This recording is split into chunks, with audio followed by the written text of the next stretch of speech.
Olá, começando 2019, Drops de Economia e Finanças. Estamos aqui em época de férias, mas não pode descuidar do dinheiro, né, pessoal? Ministro novo assumiu aí, né? Assumiu aí antes de ontem, fez um discurso e tem novidades no pedaço, né? Falou, olha, vai acabar a festa do crédito. Aproveitar e entrar 2019 já fazendo planejamento financeiro, né? Pensando no novo cenário econômico. Não é isso, Moisés? Boa tarde a todos, feliz 2019 a todos. Estamos aqui iniciando nosso terceiro Drops de Economia e Finanças, patrocinado pelo Instituto de Engenharia de Produção, NEFEI, do Grupo Denários. E o assunto de hoje, Moisés? É isso aí, né? O ministro chegou já falando, olha, acabou crédito subsidiado. Já tinha acabado, na verdade, né? O BNDES já tinha cortado boa parte dos programas. Banco do Brasil e Caixa também, a ordem agora é parar com isso, né? Principalmente para as grandes empresas. Né? Microcrédito continua e faz sentido continuar, né? Mas aquela história de empresa grande, né? Empresa que tem capital aberto, né? Aquele pessoal que a gente conhece, né? Os compadrinhos aí, né? O pessoal da JBS, né? O pessoal aí da Odebrecht, da OAS, acabou, né? Secou a fonte. Secou a fonte. O pessoal grande agora vai ter que procurar dinheiro em outro lugar, né? E será que uma empresa dessas grande, quando precisa aí de 40 bilhões, fazer um aporte grande, um projeto imenso, chega ali na porta do banco e fala, me empresta 20 bilhões aí, o banco empresta? Tem esse dinheiro todo lá no caixa do banco para emprestar? Será, Vital? Eu acho que a grande implicação do fim desse crédito subsidiado é uma migração do mercado de crédito para o mercado de capitais, né? Ou seja, a resposta para a sua pergunta é não. A empresa chega e fala assim, me empresta 20 bilhões para o Itaú, para o Banco do Brasil, esses bancos que nós estamos acostumados. A resposta é não, nós não temos esse dinheiro, vocês vão ter que recorrer a outras fontes de captação. E essa migração para outras fontes, ou seja, do mercado de crédito para o mercado de capitais, é onde justamente surgem novas oportunidades, né, André?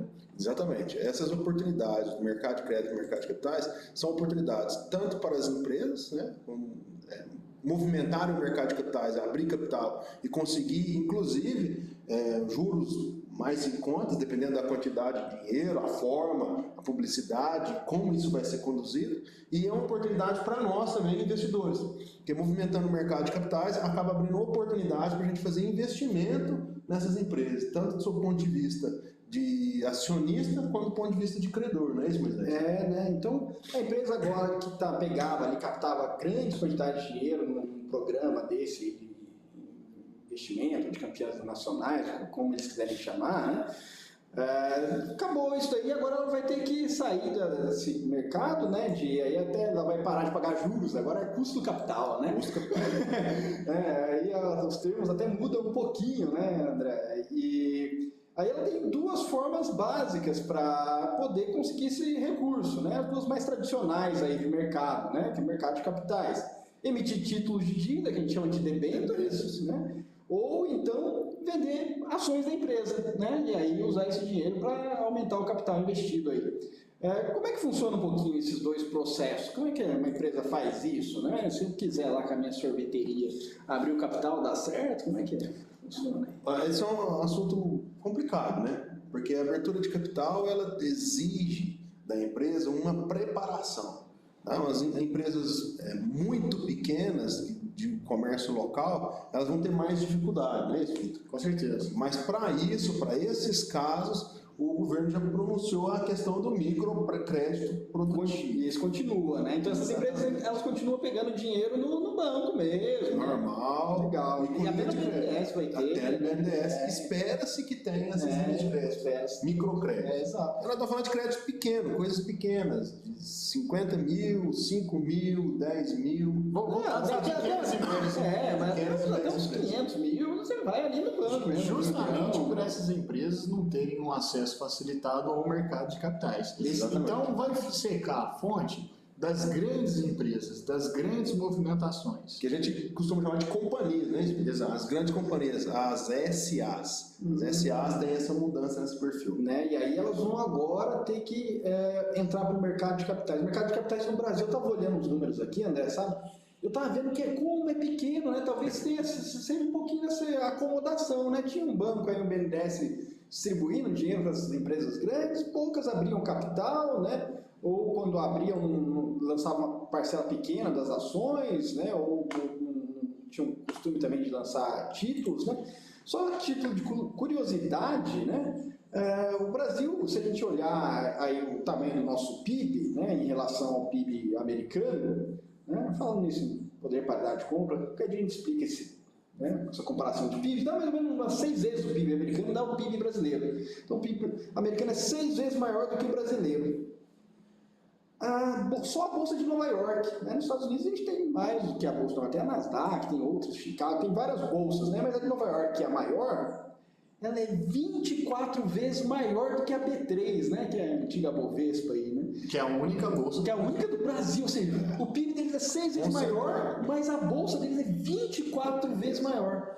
O PIB do Japão é 1,7 vezes maior que o brasileiro, mas a bolsa japonesa é quase 5 vezes maior do que a brasileira, ou seja, a gente está para trás, a nossa bolsa tem pouca empresa na bolsa, né? Esse é exatamente o movimento que eu acho que o ministro acaba tendo que incentivar, né, Moisés? Fazer com que as nossas empresas trabalhem por si só. Vai buscar crédito sozinho, né? Vocês são grandes, vocês conseguem contratar um banco, uma consultoria para fazer uma abertura de capital, lançar ações no mercado e botar isso aí para o pessoal financiar. Quem não tiver interesse, financiar a empresa.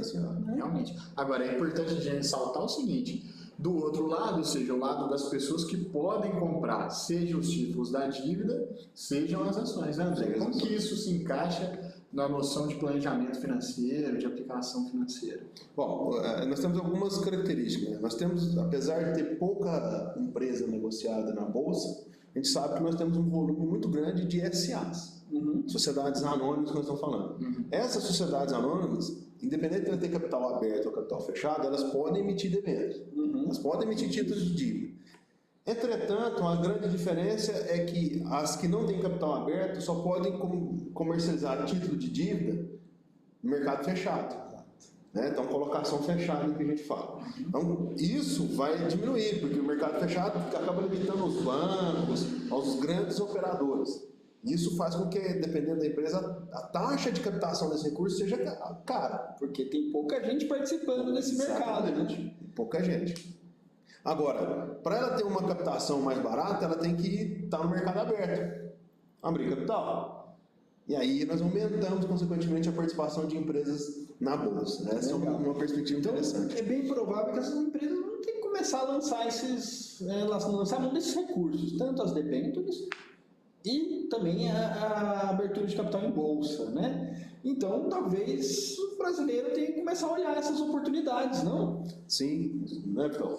Com certeza. Eu acho o seguinte, nós temos, só para a gente conceitualizar, já que a gente já fez um último Drops de renda fixa, exato. Aí agora a gente já pode associar talvez aproveitar associar a renda variável, só para a gente também tentar deixar um pouquinho mais claro qual seria a diferença entre ações e as formas de remuneração das ações e as debêntures. Primeiro, pelo mais simples, as debêntures. As debêntures são títulos da dívida. Como o Moisés falou, o banco, a empresa precisa de um dinheiro para realizar um investimento e, para tanto, o que ela faz? Ela originalmente recorre ao banco. Como esse dinheiro, essa fonte secou, o que ela vai fazer? Ela vai a B3, né? Como o Moisés ressaltou, a antiga Bovespa, e emite uma série de certificados. Quem compra esse certificado, na verdade, está emprestando dinheiro para a empresa. A empresa depois vai ter que devolver esse dinheiro acrescido de um juros. Então, ela está diversificando, ao invés de pegar crédito de uma instituição, ela está pegando crédito de diversas. Qual que é a característica? Renda fixa. Ou seja, quando você compra, você mais ou menos já sabe qual vai ser a sua rentabilidade. Então é igual um título, né, Vitor? Que ela tem um valor de face, né? Que diz assim, ó, na data XX do mês tal, do ano tal, você recebe $100. E aí, geralmente, você paga um pouco menos, né? Você paga $80, $90, fica com esse tempo, lá naquela data você recebe esse valor. Exato. Né? Então, um título, né? Parecido com um título da dívida. A diferença é que, em alguns casos, você pode transacionar. Tem um mercado paralelo. Então, tem um mercado paralelo. Você aumenta a sua liquidez, porque você pode realizar essa aplicação e, em algum momento, se você precisar desse dinheiro, você pode vender para terceiros esses títulos da dívida. Sem falar na possibilidade de receber juros periódicos. Exatamente. Dentro. Além de você comprar por valor de face menor, você ainda pode receber taxas de juros ao longo do período. Então ele vai recebendo uma parte, que os cupons, os bônus, que ele vai recebendo, vai aumentando a rentabilidade também. E se ele quiser negociar no mercado paralelo, à medida que vai chegando próximo do vencimento, maior vai estar o valor, né? Exatamente. Ah, legal. Então dá para sair dessa debênture no meio do caminho, né? A relação é a mesma que a gente tem, Moisés, com os títulos do governo. É, parecido. É a mesma coisa, o governo emite título, paga os cupons, né, e com os juros e tem negociação diferente no valor de face. A ação dos títulos de dívida das empresas, debênture, acontece da mesma forma. Então é uma prática muito próxima do que a gente já viu que está acontecendo. Que é um pouquinho diferente das ações, né, André? As ações é como se você se torna um sócio da empresa, não é isso, André? Exatamente. No caso das ações, o detentor da ação, ele é sócio minoritário, dependendo do caso, da empresa. Entretanto, ele pode receber a variação no preço que ele comprou e que ele vendeu, e também, dependendo da empresa, pode receber os dividendos que são distribuídos a cada período daquela empresa. Então, são duas formas de rendimento das ações. Uma na forma de variação do preço e outra na forma de dividendos. Exatamente. É como se você, imagina você ter uma empresa, você é sócio de uma empresa. Você pode vender a sociedade. É uma forma de receita. E se você permanecer na sociedade, ao final de cada período, você vai ter acesso ao lucro. Retira o lucro. Né? A mesma coisa são as ações. Se você compra uma ação, você se torna sócio. Se você vender a ação, você está vendendo a sua sociedade. Se você se mantiver com a ação, você tem acesso ao lucro, que são os dividendos, não é isso? Toda ação paga, então, esse lucro, esse dividendo? Na verdade, teoricamente sim. Esse é um tópico importante, porque eu acho que a compra da ação, ela também depende desse tipo de estratégia. Eu quero ganhar dinheiro com os dividendos, ao final, e aí eu tenho que buscar algumas empresas que os dividendos são maiores, são mais seguros, etc. E tem algumas pessoas que ganham dinheiro não com os dividendos, o foco não está nos dividendos, mas está na compra e venda das ações ao longo dos períodos, né, André? Então, o foco dele é comprar, basicamente, o fluxo é o seguinte: quando o preço da ação está baixo, eu procuro comprar. Quando o preço da ação está alto, eu procuro vender. A diferença entre compra e venda é justamente a fonte da minha receita. Então, depende da estrutura da sua estratégia, é que você vai definir de quais empresas você vai comprar ação, ou seja, de quais empresas você vai se tornar sócio. Melhorou, André? E tem um negócio também. Ao vivo é foda. Começou a falar de dinheiro, a gente começa a engasgar. Ano novo, vida nova, dinheiro. E tem um negócio também de ordinárias, preferenciais, né? Tem os tipos de ações. Algumas, né, você recebe os dividendos lá na conta e outras não, né? Essa segmentação é meio jabuticaba. Não, ela já quase não existe mais, né? É. As empresas do novo mercado, por exemplo, que são categorias de organizações comercializadas, elas são todas ações comuns, né? Ordinários. Ordinários é um bom nome, né? Começo de ano ordinário. São ações comuns, ordinárias aí. As preferenciais estão mais vinculadas às empresas do mercado antigo e principalmente as empresas, no nosso caso, Brasil, as estatais, né? Exato, né? Petrobras, que é uma aí que negocia muito, né? Ainda tem, né? O AN tem. Na verdade, o nome prejudica, porque ele te induz ao erro. Porque as ações preferenciais, na verdade, você não tem preferência quase alguma. Você não tem. Hoje não existe muita diferença mais. As ações preferenciais. Não é isso? Mas elas continuam existindo. Mas elas continuam existindo. A ideia é que as novas empresas não lancem mais ações tipos diferentes, né? Legal, então a gente vai ter um crescimento desse mercado. Já que não dá para ir lá no banco pedir 20 bilhões, tem que distribuir isso daí, né? O pessoal, cada um vai dar um pouquinho ali para formar esse bolo, e a empresa consegue implementar aquele projeto, né? A Petrobras consegue comprar botar em funcionamento as plataformas daquele leilão que ela ganhou, que custa uma fortuna. As empresas conseguem investimentos, as empresas de tecnologia conseguem comprar aqueles servidores, né, fantásticos, né, e transformar em investimento real.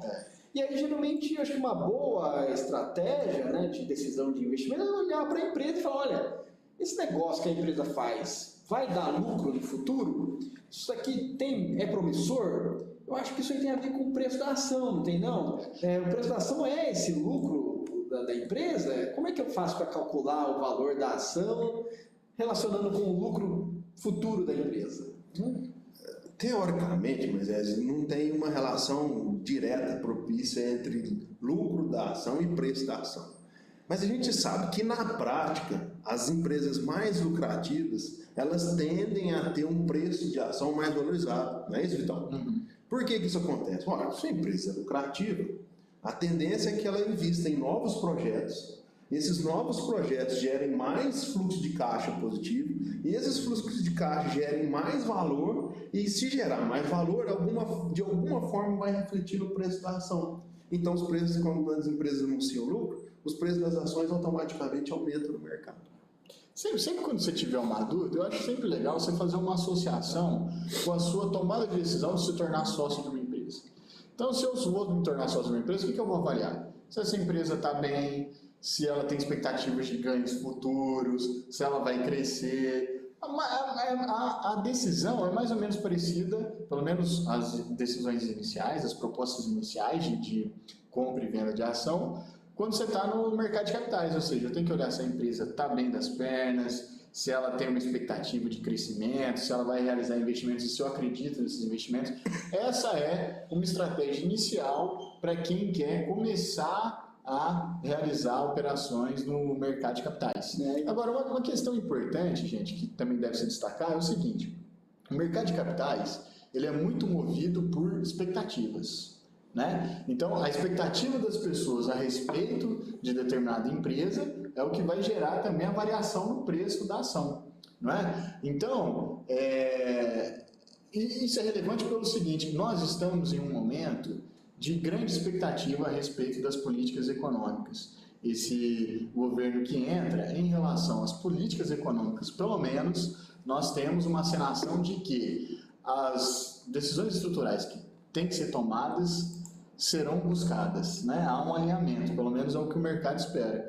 Então, se a gente for observar,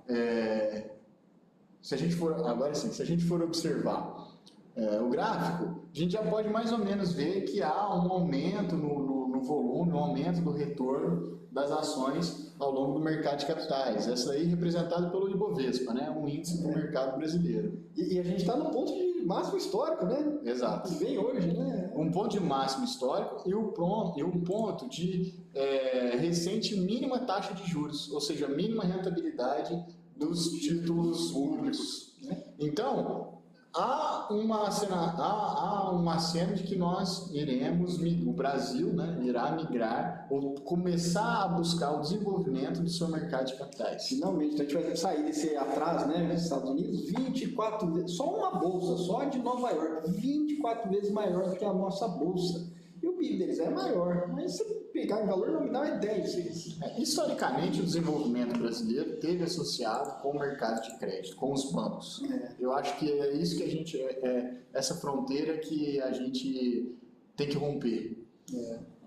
E assim, o número mais chocante ainda é o percentual da população brasileira que investe em bolsa e o percentual da população, por exemplo, americana que investe em bolsa, Esse número não tem muita precisão, não, mas ele está em torno, no Brasil, de 0,3% a 0,4% da população opera no mercado de capitais, como investidor. É muito pouca gente.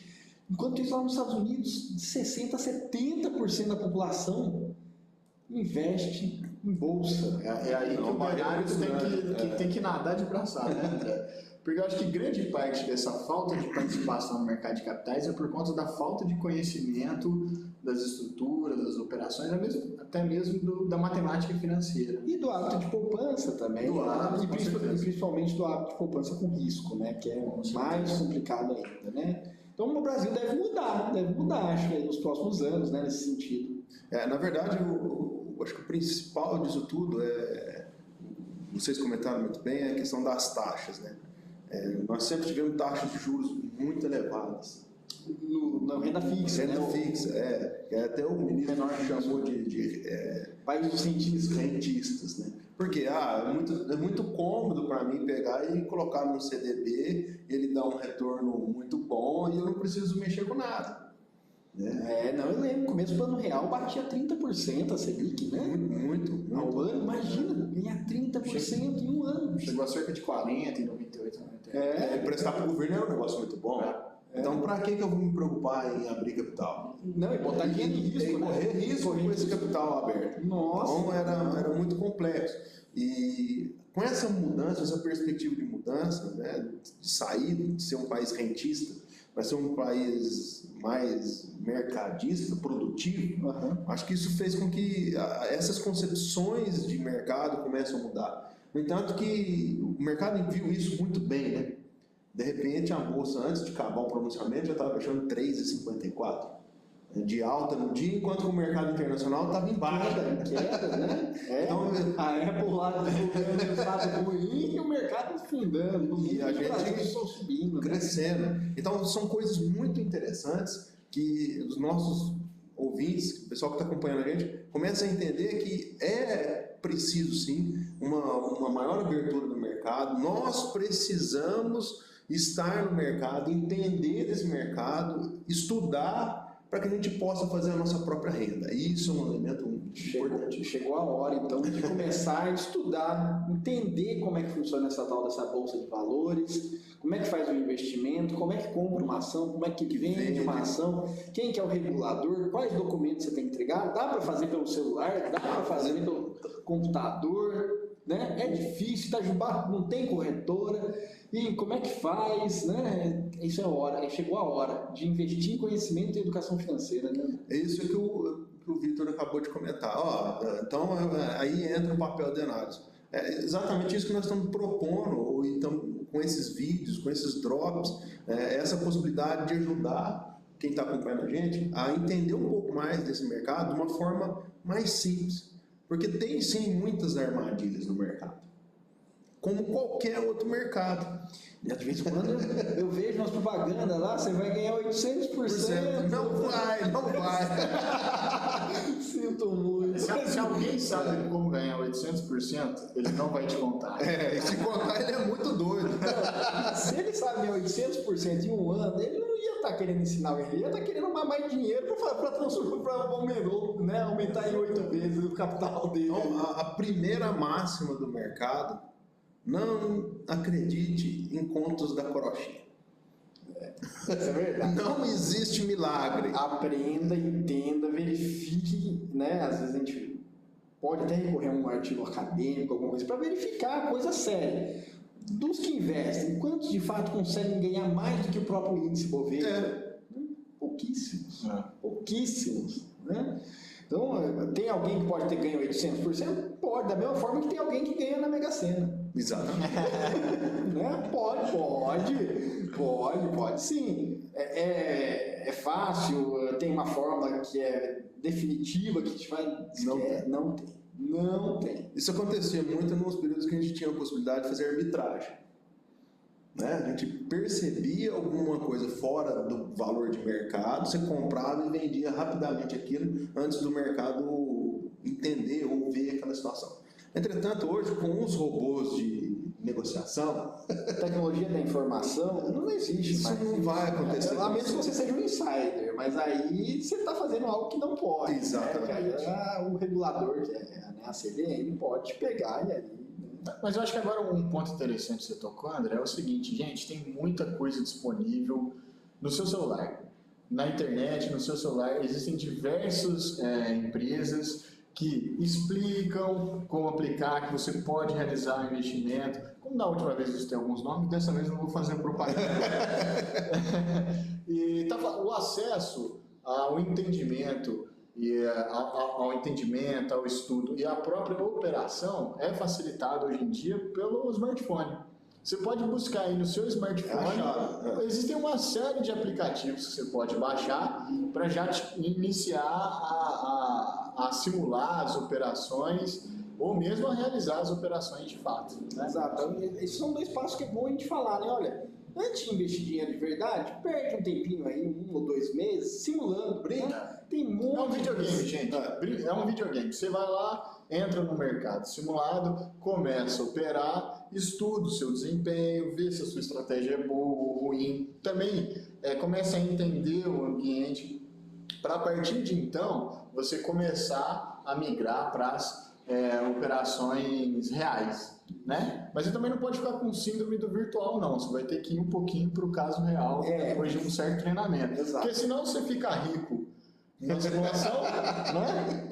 Com grande poupança, e chega na parte real, o efeito comportamental é muito importante. É importantíssimo. É uma coisa que você muito mexer com o seu dinheiro de verdade. Exatamente. Então, ali na simulação você é arrojado, você arrisca e tudo mais. Mas aí quando vai mexer no seu dinheiro, aí já são outros 500, né? Como se diz. E como o Vitor falou, né, a gente tem muitas fontes de informação, a própria B3 fornece informação escriturada em forma de curso, as corretoras são super interessadas em te ensinar a investir, porque elas ganham com isso, então elas querem que você comece a investir nesse mercado, então todas disponibilizam aí chat, consultoria, videoaula, né, fórum de discussão, aplicativo para o celular, aplicativo para o computador, para o desktop, né? Tem ferramenta, não falta, né? É questão de sentar um tempo, estudar e aprender, né, antes de começar. Além disso, os próprios órgãos reguladores, a CVM, a Anbima, associações diversas de corretores, bancos, agentes do mercado, todos têm elementos, o Banco Central também tem elementos para ajudar quem quer aprender a atuar nesse mercado. Inclusive, aprender quais estratégias adotar, como selecionar uma ação. A B3, que é a Bolsa de Valores, a antiga Bovespa, ela tem cursos que inclusive emitem certificados. Né? Então, para você, estudante aí que precisa de um certificado por algum motivo ou outro, todos esses cursos, inclusive, você vai conseguir um certificado de participação de concurso. E as principais dicas vai pegar na onde? No Drops de Economia e Finanças, né? É isso aí, pessoal. Mais alguma colocação por hoje? Não, acho que hoje é só, nós vamos encerrando o nosso Drops aqui e deixando a todos a possibilidade de entrar em contato com a gente, se tiver dúvidas, falar, mandem sugestões de temas interessantes. Perguntas aí embaixo. Alguns temas que vocês querem que a gente aprofunde, a gente pode aprofundar também. Então, aceitamos sugestões, não é isso? Exatamente. Isso aí. Então a gente se vê em breve, né? Provavelmente a gente vai dar uma ajustada no dia da exibição, a gente acha que no começo da semana fica um pouquinho melhor. Então a gente se vê talvez aí na próxima terça-feira, né? Não na próxima, sem chegar nessa semana não. Na outra, né? Então a gente se vê em breve com mais um Drops de Economia e Finanças. Bom ano a todos, sucesso financeiro para todos. Um abraço, feliz ano novo a todos. Feliz ano novo.